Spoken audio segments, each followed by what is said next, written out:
হরে কৃষ্ণ। একটি রাধা অষ্টমী ব্রত পালন করলে 1,00,000 একাদশী ব্রত পালনের সমান ফল প্রাপ্তি হয়। এই বছর রাধা অষ্টমী ব্রত আমরা কিভাবে পালন করব, কোন কোন বিধি নিয়ে এই ব্রত পালন করতে হবে, দুপুর 12টার পর ব্রত পালন করলে অন্নগ্রহণ করা যাবে কি না, নাকি পুণ্য দিবস উপবাস রেখে পরের দিন পালন করতে হবে, শাস্ত্রে কি উল্লেখিত রয়েছে। এবং আজকে এই ভিডিওটি আমি রাধাষ্টমীর ব্রতের মন্ত্র সহ আজকের অভিষেক বিধি আজকে এই ভিডিওতে আমরা আলোচনা করব। এবং ভিডিওর শেষে আমরা রাধা অষ্টমী ব্রতের মাহাত্ম্য এবং শাস্ত্রে উল্লেখিত রাধা ও কৃষ্ণের ঐশ্বরিক সত্তা নিয়েও কিছু কথা আলোচনা করব। আশা করছি ভিডিওটি আপনাদেরকে অনেক সমৃদ্ধ করবে। তাই আপনাদের কাছে একটাই অনুরোধ, ভিডিওটা শেষ পর্যন্ত দেখার জন্য। প্রথমেই জানাই 2025 সালে রাধা অষ্টমী ব্রত পালন করতে হবে আজকে অর্থাৎ 31শে আগস্ট, অর্থাৎ কালকে 31শে আগস্ট 14ই ভাদ্র রবিবার দিন। ভাদ্র মাসের শুক্লপক্ষের এই পবিত্র তিথি আমরা পালন করব রবিবার দিন। ভগবান শ্রীকৃষ্ণের লাদিনী শক্তি শ্রীমতী রাধারানী এই ভাদ্র মাসের শুক্লপক্ষের অষ্টমী তিথিতে যখন অনুরাধা নক্ষত্র যুক্ত হয় এবং মধ্যাহ্নকালে বর্ষণার রাভেল গ্রামে শ্রী বিশ্বভানু মহারাজ এবং কৃত্তিদাস সুন্দরীর কন্যারূপে আবির্ভূত হয়েছিলেন। সেই জন্য এই রাধা অষ্টমী তিথি অত্যন্ত গুরুত্বপূর্ণ। প্রত্যেক মানুষের কর্তব্য এই ব্রত ভক্তির সঙ্গে পালন করা। তো আমরা রাধা অষ্টমী ব্রতের মাহাত্ম্য প্রসঙ্গে জেনে নিই। পদ্মপুরাণের ব্রহ্মখণ্ডের সপ্তম অধ্যায়ের 1 থেকে 44 নম্বর শ্লোকে রাধা অষ্টমীর ব্রতের মাহাত্ম্য বর্ণনা করা রয়েছে। কারণ হচ্ছে কেন রাধা অষ্টমী ব্রত সকলেরই পালন করা কর্তব্য। এই ব্রত পালন করলে কি ফল লাভ হয়, পালন না করলে বা কি দুর্গতি হয়। তো চলুন আজকের ভিডিওতে আমরা সম্পূর্ণরূপে জেনে নেব। যদি কেউ সারা জীবনে একটি মাত্র রাধা অষ্টমী ব্রত পালন করেন, তাহলে তার পূর্ব জন্মকৃত সকল পাপ বিনষ্ট হয়।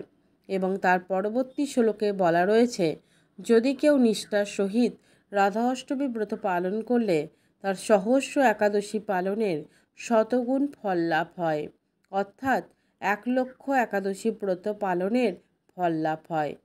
যদি একটি মাত্র রাধা অষ্টমী ব্রত পালন করা হয়, কিন্তু এখানে অনেকেরই মনে একটি ভ্রান্ত ধারণা সৃষ্টি যে রাধা অষ্টমী ব্রত পালন করলে আর কি কোনো একাদশী পালন করার প্রয়োজন নেই।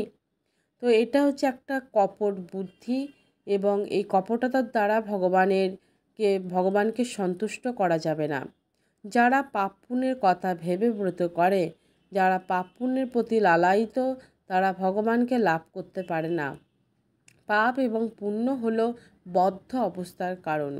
এই দুটির ফলেই জড় জগতে বদ্ধ অবস্থায় থাকতে হয়।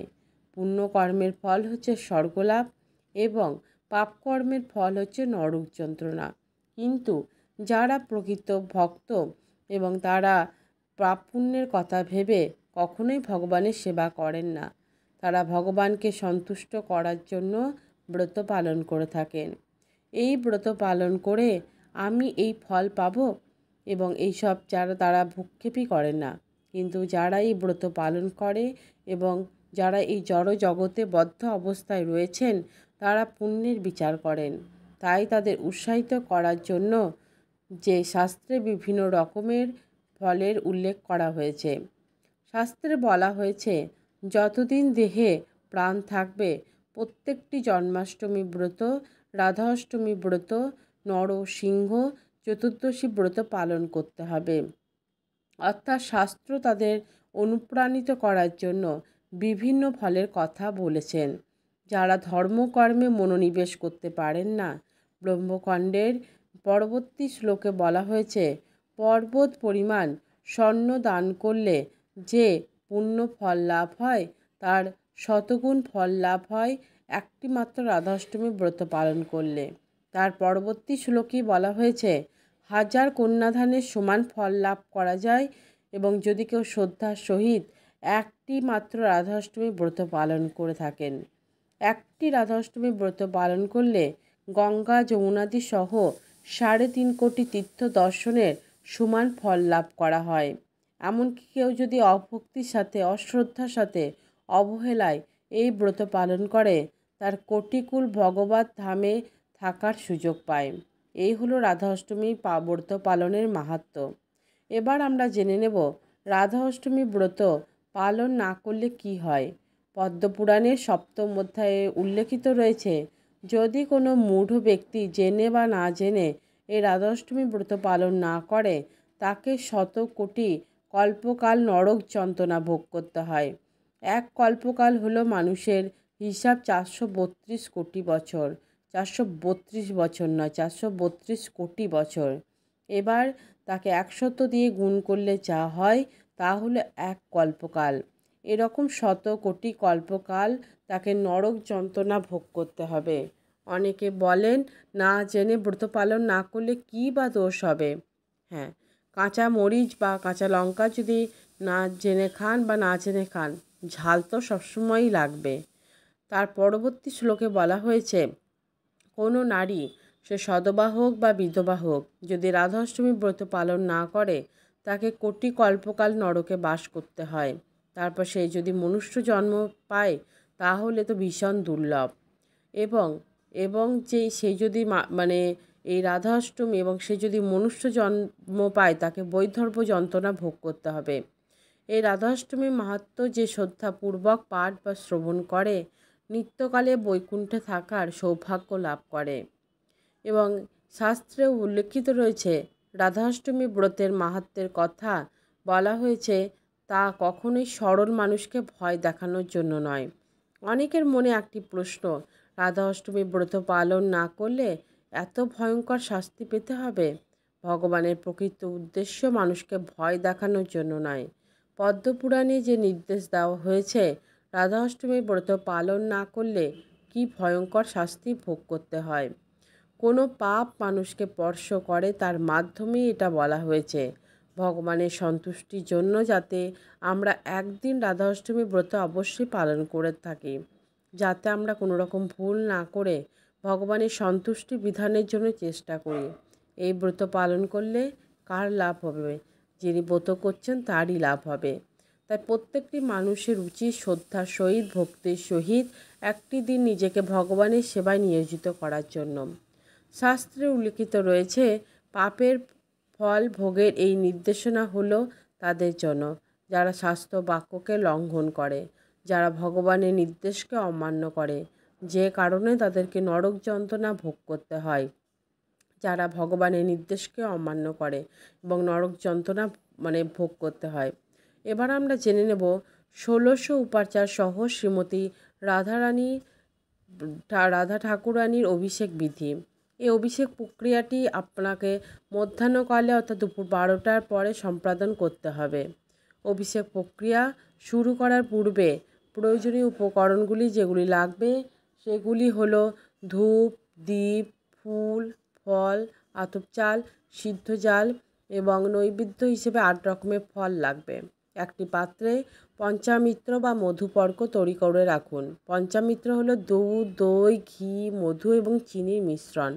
এবং আপনার পছন্দ অনুযায়ী আপনি যা যা বস্তু দিয়ে অভিষেক করতে চান সেগুলিকে সংগ্রহ করে রাখুন। ডাবের জল, ফলের রস, সরিষার তেল, বিশুদ্ধ ঘি, গঙ্গা জল ইত্যাদি।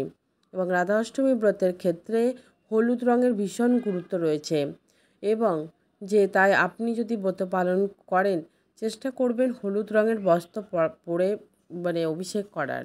রাধারানী ভোগের জন্য হলুদ রঙের মিষ্টি লাগবে এবং হলুদ বর্ণের ফুল সংগ্রহ করে রাখবেন। এবং অভিষেকের জন্য যে পাত্রটি আপনি ব্যবহার করবেন সেটি একটি উঁচু বেদি বা কাঠের চৌকির উপর স্থাপন করবেন এবং সেটি লাল বর্ণ বা হলুদ বর্ণ কাপড়ের উপরে স্থাপন করবেন। সেই পাত্রে প্রথমে চন্দন দিয়ে একটি অষ্টদল পদ্ম অঙ্কন করবেন, অর্থাৎ একটি পদ্ম ফুলের 8টি পাপ দিয়ে এঁকে নেবেন। তারপরে সেই পাত্রে রাধা মাধবের বিগ্রহকে স্থাপন করবেন। যাদের বাড়িতে রাধা মাধবের বিগ্রহ নেই তারা রাধা মাধবের চিত্রপটকেও স্থাপন করবেন। দুটির ক্ষেত্রে অভিষেক প্রক্রিয়া কিন্তু একই রকমের। এরপর অভিষেক প্রক্রিয়াটি শুরু করবেন। প্রথমে বিগ্রহ বা চিত্রপট স্থাপন করে রাধা মাধবকে আহ্বান করবেন। মন্ত্র বলবেন, ইদম আসনম শ্রীকৃষ্ণায় নমঃ, ইদম আসনম শ্রী রাধিকায় নমঃ। বিগ্রহকে আহ্বান করাবার পর তাকে স্বাগত জানাতে হয়। স্বাগত জানানোর জন্য স্বাগত মুদ্রা দেখিয়ে এই মন্ত্র উচ্চারণ করবেন। স্বাগতম সুস্বাগতম শ্রীকৃষ্ণায় নমঃ, স্বাগতম সুস্বাগতম শ্রী রাধিকায় নমঃ। এরপর শ্রীকৃষ্ণের চরণে তুলসী পত্র এবং রাধারানীর চরণে পুষ্প অর্পণ করবেন এবং মনে রাখতে হবে রাধারানীর চরণে তুলসী পাতা একদমই নিবেদন করবেন না, কারণ নিবেদন করতে নেই। এরপর মধুপর্ক বা পঞ্চামৃত দিয়ে রাধা মাধবের চিত্রপট বা বিগ্রহকে স্নান করান এবং মধুপর্ক হলো দুধ, দই, ঘি, মধু এবং চিনির মিশ্রণ এবং পঞ্চামৃত দিয়ে অভিষেক করার সময় এই মন্ত্রটা বলবেন, এইস মধুপর্ক শ্রীকৃষ্ণায় নমঃ, এইস মধুপর্ক শ্রী রাধিকায় নমঃ। এরপর মাটির প্রদীপ বা ধাতব প্রদীপ যদি ব্যবহার করেন সেটা ঘিয়ের প্রদীপ দেখিয়ে আরতি করতে পারেন এবং ঈষদুষ্ণ জলে অভিষেক করতে পারেন বা ফলের জুস, পঞ্চগব্য বা ডাবের জল ইত্যাদি দিয়েও অভিষেক করতে পারেন। সব শেষে পুষ্প দিয়ে অভিষেক করবেন। সম্ভব হলে ভগবানের গলদেশ পর্যন্ত পুষ্প দিয়ে ঢেকে দেবেন। অভিষেকের পর রাধা মাধবকে সুন্দর রঙিন বস্ত্র দিয়ে সুন্দরভাবে সুসজ্জিত করে নিবেদন করুন। ধূপ, দ্বীপ ইত্যাদি প্রজ্বলন করে দিন। ভোগ হিসেবে আপনি অন্ন করবেন। এরপর চাইলে আপনি পুনরায় আরতি করতে পারেন। অভিষেক প্রক্রিয়া হয়ে গেলে ভোগ নিবেদন করুন এবং ধূপ, দ্বীপ ইত্যাদি প্রজ্বলন করুন এবং যে ব্যঞ্জন, পিঠাপুলি, পায়েস ইত্যাদিও নিবেদন করতে পারেন এবং পারণের পর এই অন্নপ্রসাদ গ্রহণ করে আপনি ব্রত সমর্পণ করতে পারবেন। ভোগ নিবেদন এবং আরতি করার সময় শ্রী রাধিকার এবং শ্রীকৃষ্ণের চরণে আপনার প্রার্থনা নিবেদন করুন, যাতে তিনি আপনার এবং আপনার পরিবারকে সকল রকম আশীর্বাদ প্রদান করেন এবং প্রার্থনা করেন আমরা সকলেই শ্রীমতী রাধারানীর আনুগত্যে সেবায় যুক্ত হতে পারি। প্রথমে ভগবান শ্রীকৃষ্ণকে, তারপর রাধারানীকে এই মন্ত্র উচ্চারণ করুন এবং প্রণাম করুন। শ্রীকৃষ্ণের প্রণাম মন্ত্রটি হলো, হে কৃষ্ণ করুণা সিন্ধু দীন ও বন্ধু জগৎপথে গোপেশ্ব গোপিকাকান্ত রাধাকান্ত নমস্তুতে। এবং যে শ্রী রাধিকার প্রণাম মন্ত্রটি হলো, তপ্ত কাঞ্চন গৌরাঙ্গী রাধে বৃন্দাবনেশ্বরী বৃষভানুসতে দেবী প্রণামী হরিপ্রিয়ে। এবারে আসুন রাধাষ্টমীর ব্রতের উপবাস এবং পারণ সংক্রান্ত বিষয়ে আমরা জেনে নেব এবং যে আপনাদের সুবিধার্থে কিছুটা তথ্য আপনাদেরকে এবার বলবো। ব্রতের দিন ভোরবেলায় ব্রহ্ম মুহূর্তে শয্যা ত্যাগ করতে হবে এবং তারপর স্নান করে নিতে হবে। তারপর ঠাকুর ঘরে গিয়ে রাধাষ্টমীর ব্রতের সংকল্প করুন।